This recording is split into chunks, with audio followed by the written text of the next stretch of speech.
এমনিতে আমরা বিয়ে হওয়া বেটি সালারা এনা কিছু হলেই স্বামীকে কান ঝালা পালা করে দিই যে তোমাকে বিয়ে করে আমরা কি পাইছি তোরা যে কত কি পাইছিস বোন এ কথা তোকে ভাতারা তোর জীবনও বলবে না তাই বলেছি শুন আমি তোকে ভাতারের পক্ষ হয়ে বলে দেবো তোরা তোকে ভাতারের বাইতে সে কি পাইছি তো তোরা মনোযোগ দিয়ে শুন। প্রথমত তোরা ভাতারের সাথে বিয়ে হয় একটা সাইনবোর্ড পাইছি সাইনবোর্ড যে সাইনবোর্ড তোকে পরিচয় দেওয়া থাকে যে তোরা বিবাহিত। এই সাইনবোর্ড লিয়া কোনো জায়গা যদি যাইস কেউ যদি জিজ্ঞাসা করে তুমি কার কে তখন তোরা সোজাই বলবো আমি অমুকের বউ তোর নাম দিয়ে তোর কোনো পরিচয় নাই। ভাতারের সাথে বিয়ার পরে ভাতার তোর এই পরিচয় পত্রটা দেয় তারপর ওই যে ভাতারের বাড়ি যত কাম এই দায়িত্ব সব তোর যত দূর সব তোর তুই একটা বাচ্চা পয়দা করবো বাচ্চা মানুষ করবো কিন্তু বাচ্চার অসুখ হলে দোষ পাবো তুই অবশ্যই তুই সংসার যত অমঙ্গল সব দোষ তোর তো পাওয়ার কি আছে তোকে মনে হয় এত কিছু পাইছিস ভাতারে পাইতে সে তাও তোকে মন ভরে না। তাহলে শুন আমি আরো স্পেশাল কিছু পাওয়ার কথা মনে করে দিচ্ছি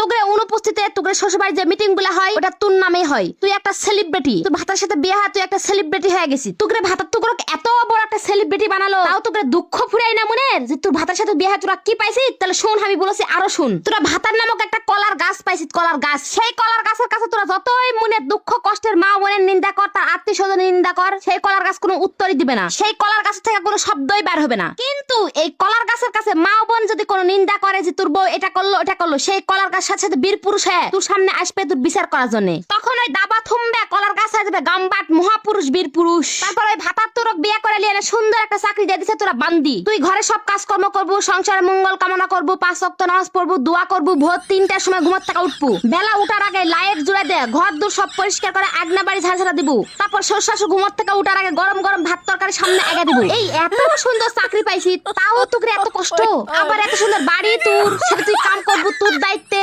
তারপর রান্নাঘর তোর রান্না সব দায়িত্ব তোর তারপরে বাচ্চা কাচ্চা পয়দা করবো তুই দেখাশোনা করবো তুই হাগা মতো শাশু পরিষ্কার করবো তুই বাচ্চা কাচ্চা সেবা যত্ন করবো তুই রাতের পর রাত জায়গা বাচ্চা কাচ্চা মাস করবো চোখের নিচে কালি ফেলবো তুই কিন্তু অধিকারের বেলায় দাদা দাদির অধিকার বেশি প্রচুর অধিকার চাচার অধিকার মায়ের অধিকার বেলাকের অধিকার। তারপর তো বাচ্চা যত ভালো গুণ তার গায়ের রং ফর্সা সব তার দাদা দাদির মতন হয়েছে ফুপুর মতন হয়েছে বাপের মতন হয়েছে নম্রভদ্র হলে বলে পুরাই ফুপির মতন হয়েছে দুষ্টুমি করলে মায়ের মতন হয়েছে গোটায় মা যেরকম মা সেরকম চাও তারপর যে আন্না বেশি দুষ্টুমি করলে তাহলে বলবে খালার মতন হয়েছে নানার মতন হয়েছে রানীর মতন হয়েছে মানে তোর জ্বর গোষ্ঠী গোটাই খারাপ খালি তোর ভালো স্পেশাল হলো তোর ভাতারের গোষ্ঠী। আর স্পেশাল যে কথা সেটা হলো ভাতারের বাড়িতে ভাতারের বাড়ি হয় এটা হলো একটা বাঁশের ঝাড় এই ভাতারের বাড়িতে তোরা কিছু খেতে পা না পা বাঁশ কিন্তু ঠিক মতন খেতে হবো।